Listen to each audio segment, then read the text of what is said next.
Hello बच्चों, आज आप पढ़ने जा रहे हैं कक्षा 10 का गणित, जिसमें आपको पढ़ाने जा रहे हैं कि त्रिकोणमिति चैप्टर। ठीक है, ये आपका most important exam point of view है और इसमें से हमेशा आपका कम से कम 10-12 नंबर का क्वेश्चन आता है और लॉन्ग में भी आता है आपका एक।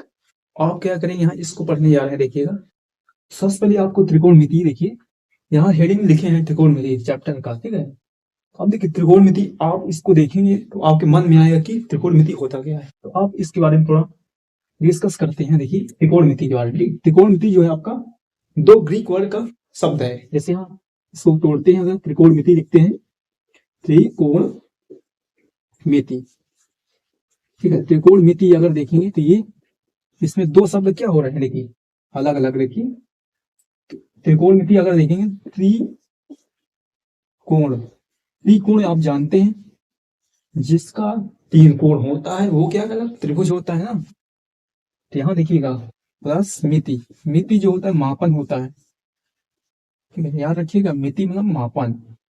तो अगर त्रिकोण मतलब याद बात करेंगे, त्रिकोणमिति जो होता है, त्रिकोण मतलब क्या हो जाएगा, त्रिकोण मतलब हो जाएगा त्रिभुज। वो भी कौन सा त्रिभुज, समकोण त्रिभुज। ठीक है, याद रखिएगा, यहाँ पर समकोण त्रिभुज रहेगा। ठीक है, समकोण त्रिभुज रहना चाहिए, तब उसका मापन कर पाएंगे। और मिति मतलब हो जाएगा मापन हो जाएगा। तो ये मापन। तो आपने देखा यहाँ पर कि त्रिकोणमिति का अर्थ क्या हो रहा है कि मतलब कि त्रिभुजों का मापन। अगर इसका बात करेंगे तो परिभाषा अगर बात करेंगे क्या बोल सकते हैं, त्रिभुजों का। ठीक है, त्रिभुजों का मापन अगर अर्थ बात करेंगे, ठीक है, इसका अर्थ जो निकलेगा, इसका जो त्रिकोणमिति का अर्थ जो निकल रहा है वो क्या हो जाएगा कि त्रिभुजों का मापन हो जाएगा ना।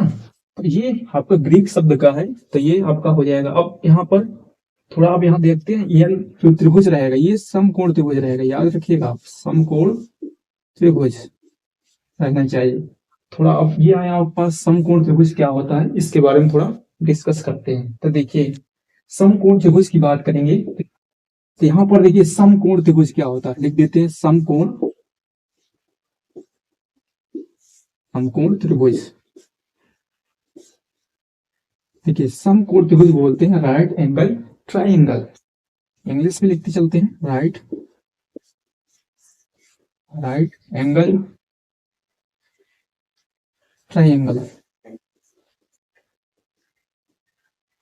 ठीक है, ये आपका इंग्लिश में नाम हो जाएगा। इसके बारे में देखते हैं। देखिए राइट एंगल ट्राइंगल मतलब कि समकोण त्रिभुज क्या होता है। तो देखिए इसकी बात करें, ऐसी आकृति जो तीन भुजाओं से घिरे हो और उसका एक कोण जो होगा 90 अंश का होना चाहिए। तो यहाँ देखते हैं, तो आपका ये आकृति बनाते हैं, तीन भुजाओं से घिरी आकृति। ठीक है, ये एक भुजा ये हो जाएगा, एक भुजा ये, एक भुजा ये। इसका नाम दे देते हैं, ये नाम देते हैं इसका ए, बी और ये सी हो जाएगा। और इसका कोण बना देते हैं 90 अंश का। ये आपका हो गया, ये समकोण त्रिभुज आपका हो गया। अब यहाँ पर देखिए, इसमें आपको खास बात जाननी चाहिए, क्योंकि इसी के बारे में अध्ययन कर रहे हैं। तो इसका कुछ जो है, इसके सभी के गुणों के बारे में, मतलब कि सभी के मतलब बेसिक के बारे में जानना चाहिए कि क्या होता है। देखिए आपको हमेशा याद रखिएगा कि जो 90 अंश का कोण बनाता है, ठीक है, ये 90 अंश का कोण बना रहा है यहाँ पर। तो इसके ठीक सामने देखिए क्या है, ये भुजा रहे हैं ना। देखिए इसके ठीक सामने ये भुजा रही है, तो इसको बोलते हैं कर्ण, बोलते हैं कि ये कर्ण हो जाएगा। इंग्लिश में बोलते हैं हाइपोटेनस, हाइपोटेनस। ठीक है, हाइपोटेनियस भी बोल देते हैं, हाइपोटेनस लिख दे रहे हैं, तो कर्ण हो जाएगा। अब यहाँ पर एक और बात है, मान लीजिए इसके सामने आप ले रहे हैं, इसको अगर कोण मान के कर रहे हैं, ठीक है, इसको मान के कर रहे हैं, मापन कर रहे हैं इसका, तो मान लीजिए ये इसको थीटा ले रहे हैं। ठीक है, मान ले रहे हैं, बाकी आप कुछ भी नहीं ले सकते हैं, अगर बी भी ले सकते हैं, कोण भी बोल सकते हैं। तो हम यहाँ थीटा ले रहे हैं। तो अब यहाँ देखिए, जो थीटा मानेंगे कोण, ठीक उसके सामने जो होती है भुजा, उसको बोलते हैं लंब बोलते हैं। ये ठीक सामने देखिए ये भुजा है, तो इसको क्या बोलेंगे, लंब बोलेंगे आप, लंब। लंब की परपेंडिकुलर लिख दे रहे हैं,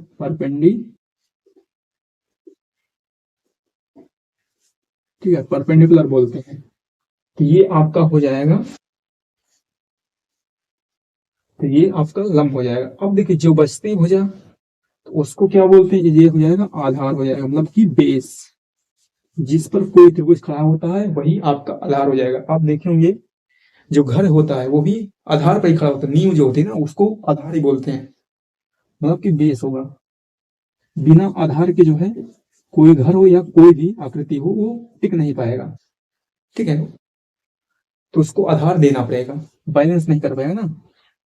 तो ये आपके पास ये इसके होते हैं, मतलब कि भुजा जो 90 अंश के सामने कर्ण हो जाएगा, और जो थीटा ले रहे हैं इसको, तो इसके सामने क्या हो जाएगा, परपेंडिकुलर, मतलब कि लंब हो जाएगा। और जो नीचे बचती आधार होता है इसको बेस बोलते हैं। तो अब ये आपके पास क्लियर हो गया कि ये समकोण त्रिभुज के ये होते हैं, कि कर्ण होता है, लंब होता है, आधार होता है। तो अब एक बात और यहाँ देख लेते हैं, आपने क्लास 9 में पढ़ा है कि पाइथागोरस प्रमेय इसी पर अप्लाई होता है, पाइथागोरस प्रमेय, ठीक है। थोड़ा इसको डिस्कस कर लेते हैं। तो पाइथागोरस प्रमेय क्या होता है, क्योंकि अभी आगे चैप्टर आगे पढ़ेंगे, क्वेश्चन सॉल्व करेंगे, तो इसके साथ ये भी पूछता, कर्ण भी आपको जानना चाहिए और लंब आधार, इसके साथ साथ पाइथागोरस प्रमेय भी हल करते हैं। कैसे करते हैं, अगर मान लिया आपके पास दो भुजा दे दिए, ये निकालना हुआ, पाइथागोरस लगाना पड़ेगा। तो यहाँ लिखते हैं पाइथागोरस, पाइथागोरस प्रमेय, इंग्लिश में भी रहता है, पाइथागोरस थ्योरम बोलते हैं, लिख देते हैं यहाँ पर, ठीक है। पाइथागोरस थ्योरम,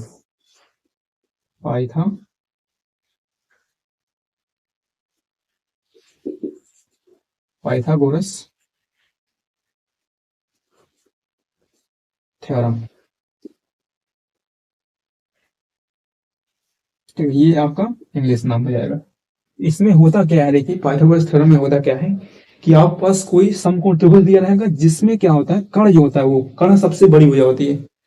कोई समकोण त्रिभुज की सब कर्ण जो होती है सबसे बड़ी भुजा, तो ये कर्ण का स्क्वायर जो होगा ये लंब हो गया, मतलब कि परपेंडिकुलर, कर्ण को हाइपोटेनस, जो हाइपोटेनस का स्क्वायर होता है, ठीक है। कर्ण का स्क्वायर हो जाएगा लंब स्क्वायर प्लस आधार स्क्वायर, मतलब कि बेस स्क्वायर के बराबर होता है। तो यहाँ करते हैं, तो लिखते हैं यहाँ पर कर्ण का स्क्वायर हो जाएगा बराबर में, देखिएगा, ठीक है, लंब का स्क्वायर,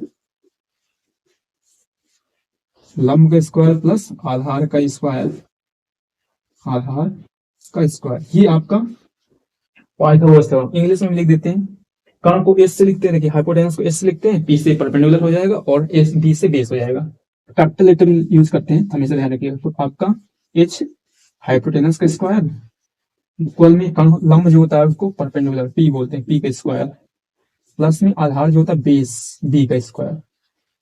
तो ये आपका हो जाएगा पाइथागोरस थ्योरम। इससे क्या करते हैं, मान लीजिए भुजा दिया आपके पास, ठीक है, ये नहीं दिया, ये नहीं दिया आपके पास, ये दोनों दिया है, तो इसको निकालें रखेंगे वैल्यू। एक उदाहरण देख लेते हैं, जैसे आपके पास मान लीजिए दिया है ए बी सी नाम देते हैं, मान लिया आपके पास कर्ण दिया है 15 सेंटीमीटर, ठीक है, और आपके पास दे दिया लंब दे दिया 5 सेंटीमीटर। तो आपसे पूछा जाए कि इसकी भुजा की बताइए दूरी लंबाई कितनी होगी, तो आप क्या करेंगे, इसमें पाइथागोरस लगा लीजिए। तो कर्ण आपके सामने देखिए 90 अंश ये है, इसके सामने कर्ण हो जाएगा, मतलब एच हो जाएगा, और ये इसको ले रहे हैं, इसके सामने लंब हो जाएगा, मतलब पी लिखेंगे, और नीचे वाला आधार हो जाएगा, एक बी लिखते हैं, ठीक है, बेस। तो यहाँ लगाते हैं, तो आपका देखिए कर्ण क्या है, बीसी है, बीसी का स्क्वायर बराबर में लंब क्या है, देखिए लंब आपका ए सी है, ए सी का स्क्वायर प्लस आधार कितना है, ए बी है, तो ए बी का स्क्वायर, वैल्यू रख दीजिए, बीसी कितना है 15, 15 के स्क्वायर बराबर में एसी कितना आपके पास 5 है, 5 के स्क्वायर बराबर में वो प्लस में ए बी का स्क्वायर हो जाएगा। 15 का वर्ग करिएगा, 15 का वर्ग जो होता है आपका 225 आता है, तो यहाँ लिख देते हैं 225, 5 का वर्ग करिएगा 25 आ जाएगा, और प्लस में ए बी का स्क्वायर, ऐसे लिख देते हैं। अब क्या करेंगे, 25 को इधर भेज दीजिए, तो आपका देखिए प्लस में इधर होगा अगर, तो इधर माइनस हो जाएगा, यहाँ लिख दिया, अगर बराबर में साइन है आपका, यहाँ प्लस है इधर लाते हैं माइनस, इधर आपका माइनस इधर लाते हैं प्लस हो जाएगा। वही गुणे में अगर है इधर लाएंगे तो क्या हो जाएगा, भाग में हो जाएगा, वही अगर भाग में इधर लाएंगे तो आपका गुणे। ये आपको छोटे क्लास में बताया गया था, आप याद रखिएगा, अभी लिख दीजिएगा कि इंपॉर्टेंट आपका है, ये यूज करेंगे, नोट ये कीजिएगा। तो अब क्या करिएगा यहाँ पर, इसको हलाते हैं, देखिए प्लस में इधर आएगा माइनस हो जाएगा, 25 बराबर में AB स्क्वायर है। अब क्या करिए, 225 में घटा दीजिए, कितना आएगा, 25 घटाएंगे तो 200 बचेगा और AB स्क्वायर। अब ये स्क्वायर हो जाता है, रूट लग जाता है, तो आपका 200 का रूट हो जाएगा। तो ये आपकी आ गई, ठीक है। इसको अगर हल करेंगे तो आपका आ जाएगा 10√2 आ जाएगा। तो सेंटीमीटर में सेंटीमीटर लिख देंगे, तो AB की लंबाई ये आ गया। तो आप इसको ऐसे निकाल सकते हैं, ठीक है। तो आपके पास ये पाइथागोरस प्रमेय होता है, जिसके माध्यम से आप कोई दो भुजा दिया है उसकी और उसकी तीसरी भुजा निकाल सकते हैं। तो ये आपका तो हो जाएगा, ठीक है। ये तो इससे आप कर सकते हैं। तो अब आते हैं अगले टॉपिक में। तो यहाँ देखिएगा, यहाँ कट गया था, तो यहाँ देखते हैं, ठीक है। इसका 200 में से 25 घटाएं, कितना बचेगा आपका, बचेगा 200 बचेगा, और 200 इधर स्क्वायर इधर आएगा, रूट लग जाएगा। तो रूट से इसको बाहर निकालेंगे तो देखिए ये 2 × 100 लिख सकते हैं इसको। 100 का वर्गमूल 10 होता है और 2 का नहीं निकलेगा, तो ये लिख देंगे 10√2 सेंटीमीटर AB की आ जाएगी लंबाई। तो ये आपने इससे क्या देखा कि आप जो है इससे त्रिभुज की एक भुजा निकाल ले रहे हैं, ठीक है। अब यहाँ पर फर्स्ट टॉपिक की बात करते हैं। फर्स्ट टॉपिक जो आपका है क्या है, त्रिकोणमिति अनुपात को बोलते हैं, ट्रिग्नोमेट्रिक रेशियो बोलते हैं। तो यहाँ देखिए इसकी बात करते हैं, ये हमेशा समकोण त्रिभुज में ही लागू होगा। तो आपको करते हैं, यहाँ देखिए समकोण त्रिभुज बनाते हैं पहले यहाँ पर। तो समकोण त्रिभुज आपका ये ऐसा हो जाएगा, ये बना दिए समकोण त्रिभुज। इसको नाम देते हैं आपके यहाँ से A, इसको B नाम देते हैं, इसको C नाम देते हैं, और ये 90 अंश का कोण बनेगा। तो आपको बता चुके हैं कि इसके सामने क्या आएगा, ये कर्ण होता है, मतलब कि हाइपोटेनस H लिखते हैं, ठीक है। और ये थीटा का ले रहे हैं इसको, तो इसके सामने जो होता है आपका क्या बनेगा, वो बोलते हैं आप उसको लंब बोलते हैं, मतलब कि परपेंडिकुलर। इसको P से लिख देते हैं, तो ये आपका आ जाएगा। तो यहां अगर बात करें, नीचे जो बचेगा वो बेस हो जाएगा, ये आधार हो जाएगा। आधार मतलब कि बेस, बेस को 20 लिख देते हैं, चलिए 20 लिखते हैं, बी को बेस लिखते हैं। तो यहाँ देखिए आपके पास त्रिकोणमिति अनुपात मतलब कि ट्रिग्नोमेट्रिक रेशियो जो होते हैं 6 होते हैं। तो यहाँ बात करते हैं 6, कौन सा पहला बात करते हैं, पहला आपका होता है साइन के लिए, ठीक है। अगर यहाँ थीटा लेंगे थीटा देंगे, अगर थीटा ना दिए होते हैं इसको साइन ही मानते, साइन थीटा ले रहे हैं, ठीक है। साइन थीटा जो होता है आपका लंब बटे कर्ण होता है। तो लंब लिखेंगे, लंब बटे में कर्ण, मतलब कि लंब आपका L से होता है, तो L लंब से आ रहा है, L लिख दे रहे हैं। कर्ण आपका किस से आ रहा है, कर्ण आ रहा है का किस लिख दे रहे हैं। इंग्लिश में बात करेंगे, लंब को बोलते हैं परपेंडिकुलर, ठीक है। परपेंडिकुलर को पीस लिखते हैं, ठीक है। P और B से जो कर्ण जो होता है हाइपोटेनस बोलते हैं, वो हो जाएगा आपका K हो जाएगा, ठीक है, H हो जाएगा।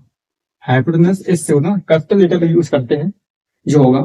तो यहाँ पर आपका साइन का आ गया, देखिए लंब बटे कर्ण आ गया, इसको बोलते हैं P/H। अब दूसरा जो अनुपात आ रहा है आपका, उसको बोल देखते हैं। दूसरा जो है उसको बोलते हैं, वो कॉस के लिए होता है, कॉस थीटा के लिए, ठीक है। दूसरा आपका कॉस थीटा के लिए, कॉस का जो होता है आधार बटे कर्ण होता है, आधार बटे में कर्ण, मतलब कि इसको बोलते हैं, आधार को A है तो A लिख देते, ठीक है, आधार, कर्ण को केस। इंग्लिश में बात करेंगे, आधार को बेस बोलते हैं और कर्ण को हाइपोटेनस बोलते हैं। तो आपका आ जाएगा B/H हो जाएगा, ये आ गया। तो आपने क्या देखा, जब साइन ले रहे थे क्या हो रहा था, लंब और कर्ण आ रहा था बटे में, अपॉन मतलब कि P/H आ रहा था। वही आप जब कॉस ले रहे थे तो आपका बेस मतलब आधार और कर्ण मतलब कि H हाइपोटेनस दोनों आ रहा था, इसका अनुपात। साइन के लिए लंब बटे कर्ण और कॉस के लिए आधार बटे कर्ण आ जाएगा। तो अब यहाँ पर तीसरा बात करते हैं, ठीक है। तीसरा देखेंगे, तीसरा जो बनता है tan के लिए बनता है, tan थीटा। tan थीटा को लिखते हैं, देखिए tan थीटा जो होता है आपका, देखिए एक लंब बटे कर्ण हो गया और आधार बटे कर्ण, बस आपका ये नहीं होगा ना। देखिए अगला जो होता है आपका लंब बटे आधार हो जाता है, लंब बटे आधार, आधार ये जो होता है आपका किस लिए होता है, tan थीटा के लिए। इसको लंब एल से लिखते हैं और आधार आपका ए से लिखते हैं, ठीक है। वही इंग्लिश में बात करते हैं, देखिए लंब को परपेंडिकुलर बोलते हैं और आधार को बेस बोलते हैं। तो मतलब कि पी अपॉन हो जाएगा बी हो जाएगा, P upon perpendicular B upon base हो जाएगा। तो आपका ये तीन रेशियो। अब इसी का उल्टा होता है, ठीक है। उल्टा मतलब कि जैसे साइन का जो उल्टा होता है उसको बोलते हैं कॉसेक होता है, और कॉस का जो उल्टा होता है उससे सेक होता है, और टेन का उल्टा कॉट होता है। तो इसको देखते हैं अगला। फोर्थ जो अनुपात होगा मतलब रेशियो होगा उसको इसका लिखते हैं, ठीक है, इसका उल्टा ये वाला। इसका उल्टा हो जाएगा आपका कॉसेक। ये आसान ही होता है, अगर आपने साइन निकाल लिया तो कॉसेक निकालना सबसे आसान, क्योंकि इसको उल्टा कर देना, मतलब कि कर्ण को ऊपर कर दीजिए और लंब को नीचे ला दीजिए। तो यहाँ करेंगे, जैसे यहाँ देखिए आपने लंब बटे कर्ण लिया तो ये लिया ये दोनों, तो अब ये ले लीजिए, तो यहाँ हो जाएगा आपका, तो कर्ण बटे में कर्ण बटे लंब हो जाएगा। मतलब कि कर्ण को के से लिखेंगे और लंब को लिखेंगे एल से। और इंग्लिश में बात करें, इंग्लिश में क्या लिखते हैं, तो इंग्लिश में लिखते हैं के को हाइपोटेनस मतलब कैसे लिखते हैं, और लंब को परपेंडिकुलर मतलब पी से लिखते हैं। तो ये हो गया। अब ये हो गया इसका। अब देखते हैं कॉस का उल्टा क्या होता है। कॉस का जो उल्टा होता है उसको सेक होता है। तो पांचवा नंबर देखते हैं। कुल मिला के आपके 6 रेशियो होते हैं अनुपात, तो वही देखते हैं। तो अगला आएगा सेक थीटा। सेक थीटा के लिए देखिए, सेक जो होता है इसका उल्टा करिए, लेकिन लंब आधार बटे, आप क्या कहा था, आधार बटे है कर्ण, तो उल्टा करिए, इसका हो जाएगा आपका कर्ण बटे आधार हो जाएगा, कर्ण बटे में आधार, ठीक है। ये आ जाएगा आपका, ठीक है, आपका हो जाएगा। देखिए यहाँ आपने देख चुका साइन का क्या होता है, लंब बटे कर्ण होता है, और मतलब की पी अपॉन एच। कॉस का होता है आधार बटे कर्ण मतलब की बी अपॉन एच। टैन का होता है लंब बटे आधार मतलब की पी अपॉन बी। कॉसिक मतलब की साइन को उल्टा होता है, तो आपका कर्ण बटे लंब मतलब की एच अपॉन पी हो जाता है। और आप देखेंगे कॉस को उल्टा सेक होता है, सेक मतलब हो जाएगा आपका कर्ण बटे आधार। तो इसको लिखेंगे आप के से कर्ण लिखते हैं, के लिख दे रहे हैं, और आधार को ए लिख देते हैं। और देखिए यहाँ पर इंग्लिश में बात करेंगे, कर्ण को हाइपोटेनस एच और आधार आपको बी होता है बेस। और छठवां 6 नंबर जो होता है किसका, टैन का होता है। टैन का होता है कॉट होता है, ठीक है, cot, cot theta. Cot theta जो होता है इसका होता है आपका, इसका उल्टा करिए, लंब बटे आधार, आधार बटे आधार बटे में हो जाएगा लंब हो जाएगा। और आप जानते हैं देखिए आधार को ए से लिखते हैं, आधार ए से कर्ण मतलब ला से एल से लंब, एल हो जाएगा।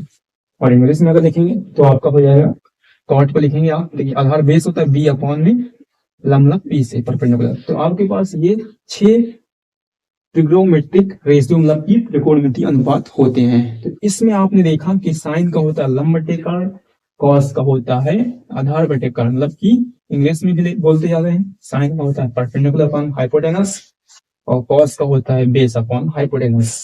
और टेन में बात करते हैं लंब बटे आधार मतलब की इंग्लिश में परपेंडिकुलर अपॉन बेस हो जाता है। और यहाँ कॉसिक जो होता है आपका कर्ण बटे लंब होता है मतलब की हाइपोटेनस अपॉन परपेंडिकुलर। और देखिएगा यहाँ पर सिक जो होता है कर्ण बटे आधार होता है, और मतलब की हाइपोटेनस अपॉन बेस होता है। कॉट का किसका उल्टा, टेन का।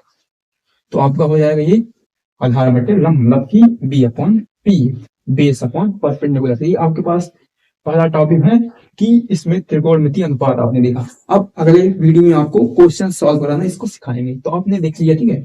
तो आप हमेशा याद रखिए कि कभी भी जो देखेगा समकोण त्रिभुज दिया रहेगा तो उसी का आप त्रिकोणमितीय अनुपात निकाल सकते हैं। और 90 अंश के सामने वाला हमेशा कर्ण होता है, और जिसका कोण लेंगे जो यहाँ लेंगे, यहाँ पर अगर थीटा ले रहे हैं, यहाँ पर थीटा ले रहे हैं, ठीक है, ये हो जाएगा। वहीं आप क्या करते हैं, अगर यहाँ पर सी ले लेते हैं, अगर इसको लेते हैं तो अब ये उल्टा हो जाता है, इसके सामने जो होता है, ठीक है, इसके सामने लंब हो जाता है और ये आधार हो जाता है। बाकी कर्ण जो होता है सेम रहता है, बदलता नहीं है। तो ये ऐसा आपको करना होता है, ठीक है यार। यहाँ थीटा दिए थे तो आपका साइन बटे साइन थीटा मतलब लंब बटे आधार कर्ण, लंब बटे कर्ण आया पी अपॉन एच। वही आपने क्या लिया, कॉस लिया तो आपका आधार बटे कर्ण आया मतलब की बी अपॉन एच आया। और टेन लिया तो आपका बटे आधार आया मतलब की पी अपॉन बी। वही आपने कौशिक लिया, कौशिक क्या होता है, कर्ण बटे लंब होता है एच अपॉन पी मतलब की एच से हाइपोटेनस पी से परपेंडिकुलर हो जाएगा। तो वही आपने सेक लिया, किसका उल्टा होता है, कॉस का उल्टा सेक होता है। तो आपको ध्यान रखना है, बस इसको उल्टा कर देना बस, ठीक है। अपोजिट कर दिए आता जाएगा, सेक हो जाएगा, कर्ण बटे आधार मतलब कि एच अपॉन बी हो जाएगा। और कॉर्ड जो होता है आपका आधार बटे लंब होता है, मतलब कि ए अपॉन एल। तो ये आपने इसको देख लिया, ठीक है। तो ये आपके पास त्रिकोणमितीय अनुपात पहला टॉपिक है। अगले लेक्चर में आपको मतलब अगले वीडियो में आपको इसका डिस्कस करेंगे कि फर्स्ट एक्सरसाइज डिस्कस करेंगे जो इससे रिलेटेड क्वेश्चन है। और आपने इसको अच्छे से समझ लिया तो आपका पहला एक्सरसाइज पूरी तरह से क्लियर हो जाएगा। तो आप ये याद रखिएगा, ठीक है। थैंक यू, यहाँ पर लिख दे रहे हैं, ठीक है। Thank you for all. तो आप जैसे जैसे पढ़ाते जा रहे हैं, आप पढ़ते जाएगा वैसे वैसे आपका टॉपिक क्लियर होता जाएगा। और आपको बात याद रखना है, जो पढ़ाए डेली आप उसको पढ़ते जाइएगा, ताकि एग्जाम समय आपको भूलने की समस्या ना हो। क्योंकि बच्चे बहुत पढ़ते तो हैं लेकिन भूल जाते हैं बीच में जब एग्जाम समय आता है। तो आप याद रखिएगा कि सीधे रेगुलर जैसे वीडियो आपका आता जाएगा पढ़ते जाएगा, और आपका इससे बाहर जो है जो भी पढ़ाएंगे आप, अगर ये पढ़े रहेंगे आप तो एग्जाम में जो आएगा उसके हर क्वेश्चन आप सॉल्व कर सकते हैं जो इससे रिलेटेड रहेगा, जो टॉपिक पढ़ाया जाएगा, ठीक है। जो चैप्टर पढ़ाते हैं उससे आएगा वो आपका क्लियर हो जाएगा पूरी तरह से, और आप उसमें 100% मार्क्स ला सकते हैं, ठीक है। Thank you.